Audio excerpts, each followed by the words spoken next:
नमस्कार साथियों, आप देख रहे हैं उत्तर प्रदेश समाचार और स्वागत है आपका आज के ताजा मौसम अपडेट में। आपके यहाँ बारिश होगी या नहीं, मौसम बदलेगा या नहीं, जानिए सब कुछ एकदम सटीक और भरोसेमंद जानकारी के साथ। अगर आप भी उत्तर प्रदेश के लखनऊ, वाराणसी, प्रयागराज, गोरखपुर, कानपुर, झांसी, मेरठ, आगरा, मथुरा, अयोध्या, गाजियाबाद, नोएडा, बरेली, मुरादाबाद, अलीगढ़, फतेहपुर, बलिया, देवरिया, कुशीनगर, महाराजगंज, सिद्धार्थनगर, बस्ती, संत कबीर नगर, गोंडा, बहराइच, श्रावस्ती, बलरामपुर, अमेठी, सुल्तानपुर, रायबरेली, उन्नाव, हरदोई, सीतापुर, शाहजहांपुर, पीलीभीत, लखीमपुर खीरी, फिरोजाबाद, कासगंज, एटा, मैनपुरी, फर्रुखाबाद, कानपुर देहात, जालौन, ललितपुर, महोबा, हमीरपुर, चित्रकूट, बांदा और सिद्धार्थनगर जैसे किसी भी गांव, शहर या जिले में रहते हैं तो इस वीडियो को लाइक करें, चैनल को सब्सक्राइब करें और कमेंट करके बताएं कि आप उत्तर प्रदेश के किस जिले से हमें देख रहे हैं।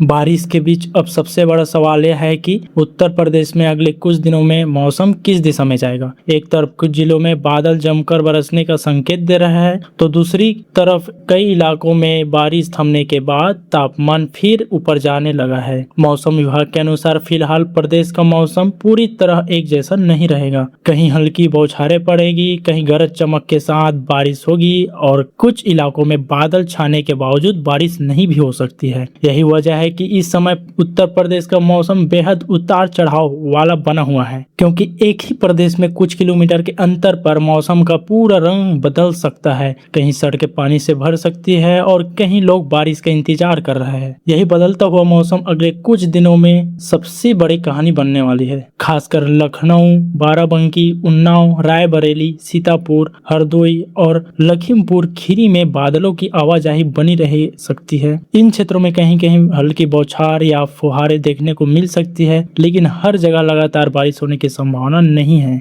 दक्षिण जिलों की बात करें तो सोनभद्र, मिर्जापुर और चंदौली के साथ प्रयागराज, चित्रकूट, बांदा, महोबा, हरीमपुर, झांसी और ललितपुर में मौसम ज्यादा सक्रिय रह सकती है। यहाँ गरज चमक के साथ हल्की से मध्यम बारिश और कुछ स्थानों पर भारी बारिश की संभावना जताई गई है। बारिश के दौरान तेज हवाएं चलेगी और अचानक मौसम बदलने की स्थिति बन सकती है। इसलिए खेतों में काम करने वाले लोगों और खुले इलाकों में रहने वाले को विशेष ध्यान रखना होगा। इसी तरह पूर्वी उत्तर प्रदेश के इलाके जौनपुर, गाजीपुर, मऊ, बलिया, देवरिया, कुशीनगर, गोरखपुर, महाराजगंज, सिद्धार्थनगर, बस्ती, बलरामपुर, गोंडा और श्रावस्ती में भी मानसूनी गतिविधियां देखने को मिल सकती है। इन इलाकों में बादल घने हो सकते हैं और गरज चमक के साथ बारिश की संभावना बनी रहेगी। कुछ स्थानों पर बारिश कम समय में तेज हो सकती है, इसलिए केवल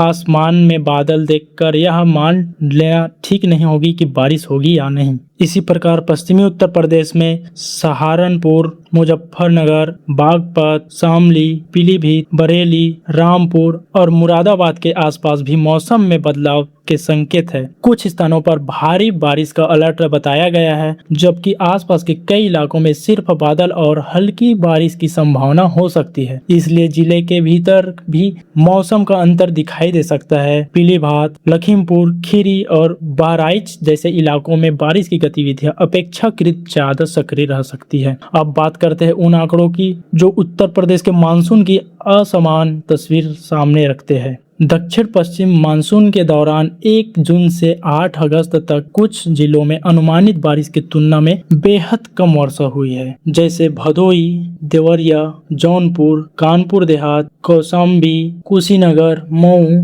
पीलीभीत और शामली में अनुमानित बारिश से लगभग 60 से 99% तक कम बारिश दर्ज होने की बात सामने आई है। इसका सीधा असर खेती और मिट्टी की नमी पर पड़ सकता है। लेकिन दूसरी तरफ प्रदेश के कुछ जिलों में तस्वीर बिल्कुल उल्टी है। मेरठ, मुजफ्फरनगर और संभल में अनुमानित बारिश की तुलना में लगभग 60 से 99% तक अधिक बारिश दर्ज की गई है। यानी उत्तर प्रदेश में मानसून का वितरण कितना असमान है। यह इन आंकड़ों में साफ दिखाई देता है कि किसी इलाके में बारिश की कमी चिंता बढ़ रही है तो किसी इलाके में ज्यादातर बारिश का जल भराव और नदी के स्तर बढ़ने लगे हैं। यही असमान मानसून आने वाले दिनों में भी मौसम को बेहद चौंकाने वाला बना सकता है। हो सकता है जहां आज सूखा मौसम दिखाई दे रहा है वहीं अचानक बादल सक्रिय हो जाएं और तेज बौछार शुरू हो जाएं और जहां लगातार बारिश हो रही है वहां कुछ घंटों के भीतर आसमान साफ होकर उमस बढ़ सकती है। इसलिए मौसम का खेल यहाँ खत्म नहीं। तो चलिए उत्तर प्रदेश की अगले जिला की बात करते हैं। मथुरा और वृंदावन में भी भारी बारिश के बाद नदी नालों के उफान पर आने की स्थिति सामने आई है। ऐसे क्षेत्रों में बारिश के दौरान निचले इलाकों और जल भराव वाले रास्तों से दूरी रखना जरूरी है। आगरा में भी बारिश और गरज चमक को लेकर चेतावनी बनी हुई है।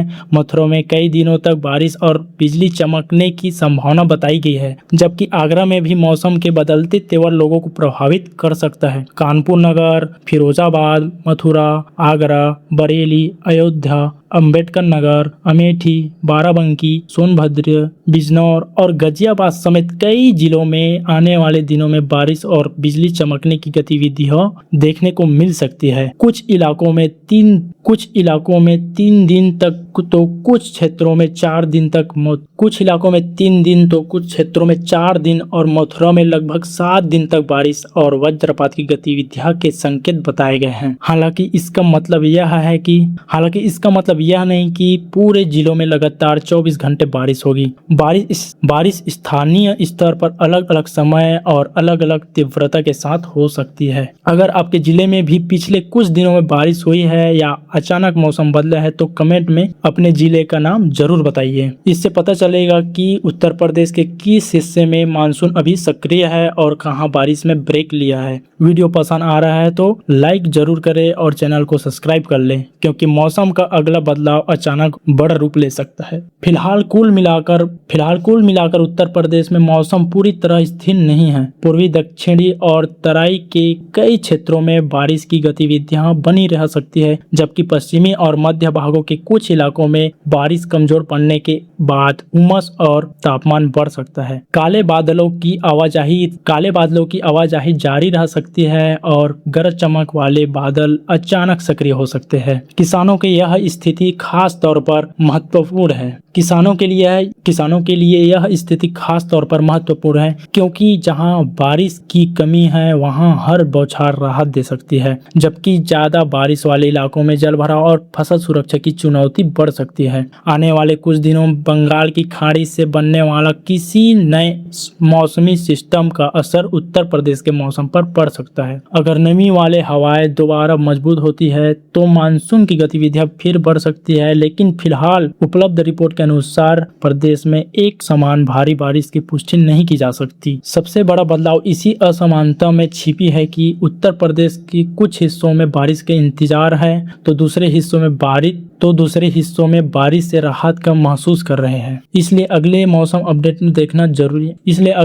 अपडेट में यह देखना बेहद जरूरी होगा कि काले बादल किस दिशा में इसलिए अगले मौसम अपडेट में यह देखना बेहद जरूरी होगा कि बादलों की किस दिशा में इसलिए अगले मौसम अपडेट में यह देखना बेहद जरूरी होगा कि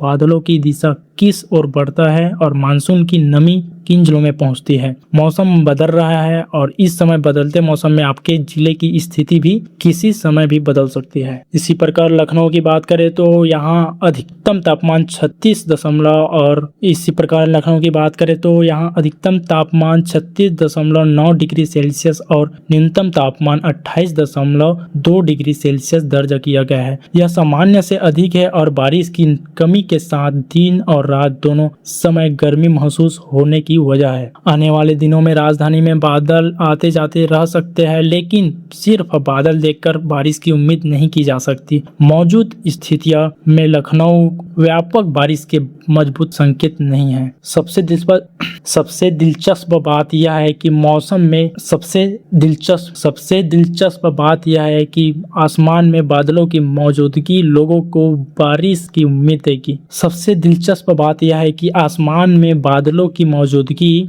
लोगों को बारिश में उम्मीद देगी, लेकिन नमी और हवा की दिशा अनुकूल नहीं है, इसलिए मौसम का अगला मोड़ अभी पूरी तरह खुला हुआ है। उत्तर प्रदेश के तराई वाले इलाकों पर नजर डालें तो गोरखपुर, कुशीनगर, देवरिया, महाराजगंज, संत कबीर नगर और बलरामपुर जैसे जिलों में गरज चमक के साथ हल्की से मध्यम बारिश की संभावना बनी हुई है। इन क्षेत्रों में स्थानीय स्तर पर बादल विकसित हो सकते हैं और कहीं कहीं अचानक बारिश देखने को मिल सकती है। महाराजगंज में सबसे अधिक 130 मिलीमीटर बारिश दर्ज किया जा चुका है। इसलिए यहाँ और आसपास के इलाकों में नदियों और नालों के बढ़ते जल स्तर पर नजर रखना जरूरी है। नेपाल में हो रही बारिश का असर भी महाराजगंज की नदियों और नालों पर दिखाई दे रहा है। महाव नाला खतरे के निशानी है। महाव नाला खतरे की निशानी बन चुकी है, क्योंकि यहाँ पानी 5 मीटर से 6 मीटर के ऊपर बह रही है। गंडक नदी का जल स्तर 109 मीटर है, जबकि गंडक नदी का जल स्तर 109 मीटर है और रोहिणी नदी 79 मीटर पर और उसका खतरे का स्तर 82 मीटर है। राप्ती नदी 76 मीटर पर बह रही है, जबकि खतरे का निशानी 80 मीटर दर्ज किया गया है। अब यहाँ एक बेहद महत्वपूर्ण बात समझिए। बारिश कम होने का मतलब यह नहीं कि बाढ़ का खतरा हर जगह तुरंत खत्म हो गया है। अगर नेपाल के पहाड़ियों क्षेत्रों में बारिश जारी होता है तो उसका पानी नीचे आने पर तराई के जिलों में नदियों और नालों का जल स्तर फिर बढ़ा सकता है। इसलिए महाराजगंज और आसपास के नदी किनारे वाले क्षेत्रों में आने वाले लोगों को किनारे वाले क्षेत्रों में रहने वाले लोगों को सिर्फ स्थानीय आसमान देखकर स्थिति का अंदाजा नहीं लगाना चाहिए। मौसम कई बार ऊपर साफ और नीचे परेशानी करने वाला हो सकता है। और अगर आपको अपने जिले का मौसम, बारिश की संभावना और तापमान का ऐसा लगातार अपडेट चाहिए तो वीडियो को लाइक करें, चैनल को सब्सक्राइब करें, क्योंकि मानसून की यह चाल कई बार करवट बदल सकती है और बदलाव आपके जिले की मौसम को सीधे प्रभावित कर सकती है। फिलहाल उत्तर प्रदेश समाचार में इतना ही। चलिए मिलते हैं अगले अपडेट के लिए। आगे वीडियो में बने रहिए। फिलहाल उत्तर प्रदेश समाचार में इतना ही। मिलते हैं अगले दिन। फिलहाल उत्तर प्रदेश समाचार में बने रहिए। मिलते हैं अगले वीडियो में। धन्यवाद।